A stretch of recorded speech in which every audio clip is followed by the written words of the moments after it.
just got done running it. Give you a description of this combination. It's got our cylinder heads on it. It's a Borla, obviously all blacked out. Beautiful setup. Billet Specialties front, black powder coated. Chevrolet covers on it. Obviously Holley fuel management. Custom ground cam, custom pistons.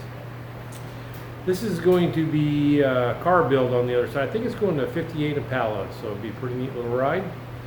Take you in there and show you how it ran.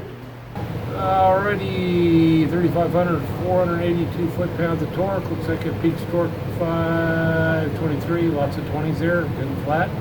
Peak horsepower 529, good and flat up there. Rated at 530, it's got a front end on it, so everything's good. We'll get her off there, get her over to the car side, and hopefully you can start on your project. Have a great day.